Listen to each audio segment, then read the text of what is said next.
Fala pessoal, beleza?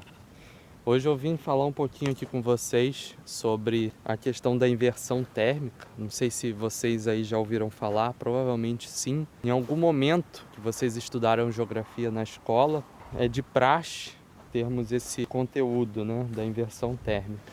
E normalmente o que a gente vê nesse conteúdo na escola é uma cidadezinha, né? O ar frio embaixo, o ar quente em cima, mas sempre trazendo, né, para uma cidade, para o meio urbano.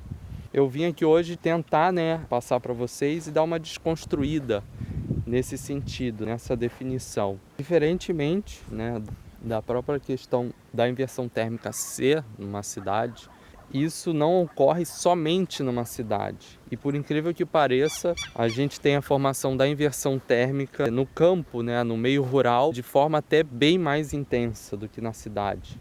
E eles tentam retratar isso, a questão da cidade, eu creio que com uma coisa mais reflexiva para a sociedade, né? Porque é justamente nas cidades que está, né, a maior parte da população brasileira.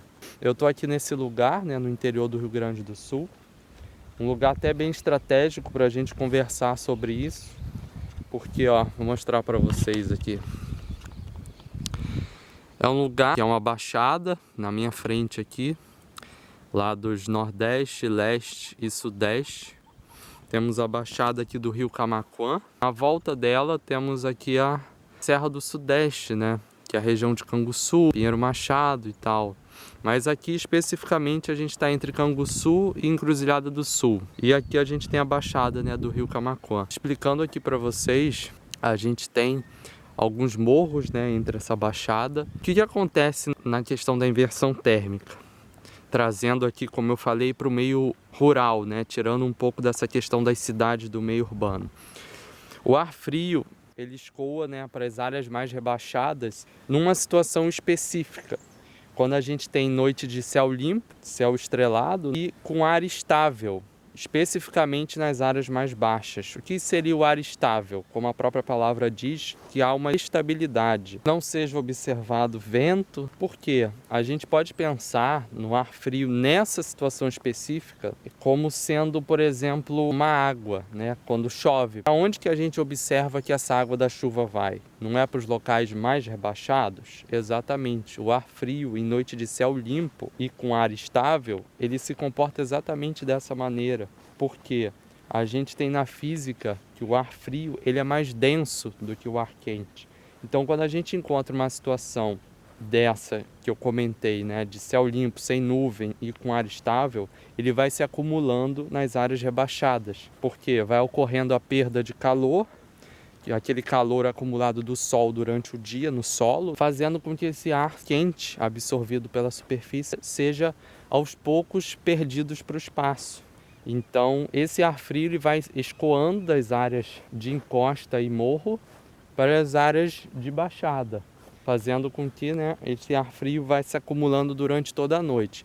A não ser, por exemplo, se uma rajada de vento entrar numa baixada, onde já estava sendo acumulado esse ar frio, ele vai estourar, de certa forma, esse bolsão de ar frio que estava se acumulando ali, fazendo com que a temperatura suba justamente pela mistura das camadas. Já que estava rolando a inversão térmica, né, o ar frio se acumulando nas baixadas, e acima dessa camada de ar frio, ou seja, nas regiões de topo, as regiões mais elevadas, estava mais quente. Então, à medida que ocorre uma rajada de vento ali por algum motivo meteorológico específico, essas camadas vão se misturar, fazendo com que os topos esfriem um pouco e as baixadas disparem a temperatura, o que a gente chama de estourar, né, o bolsão de ar frio que estava se acumulando ali.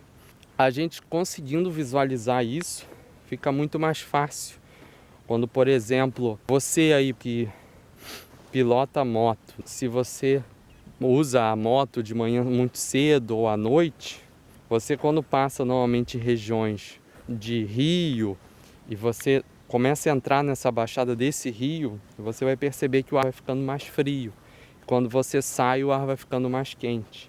Então a inversão térmica é justamente isso. Muitas pessoas confundem, não é que esteja errado, é que a gente não aprende sobre isso de um modo mais específico na escola, né? Digo mais, né? A gente tem outros tipos de inversão térmica. Essa que eu expliquei é a inversão térmica de superfície. Mas essa lógica ela também acontece na atmosfera. Podemos pensar, né? A atmosfera ela tem várias camadas, vários níveis de altitude. Então essa inversão térmica pode acontecer na atmosfera. Ela ocorre o tempo todo. Uma camada mais fria que a outra, uma camada de altitude menor mais fria que a altitude maior.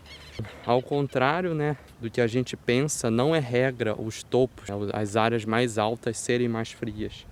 Isso acontece, só que não à noite, e não numa noite de céu limpo e sem vento, porque essa questão dos topos estarem mais frios, elas acontecem especificamente durante o dia. Se não for sempre, 90% das vezes, os topos vão estar mais frios que as baixadas durante o dia. E em noites de céu fechado, céu nublado, né, com ventania, enfim. Se você gosta desse tipo de conteúdo, se inscreve aí no canal, compartilha, curte esse vídeo, comenta aí sobre essa curiosidade, se você já percebeu isso na sua vida, né? Essa questão da inversão térmica. E se você se interessa por essas coisas maravilhosas da natureza, esses fenômenos que a gente tem cada vez mais estudado. E eu vou deixar aí na descrição desse vídeo os links das estações meteorológicas, que medem justamente isso que eu expliquei através dos dados meteorológicos. Alguns artigos que eu publiquei, né, justamente sobre essa questão da inversão térmica, especificamente lá na Serra da Mantiqueira.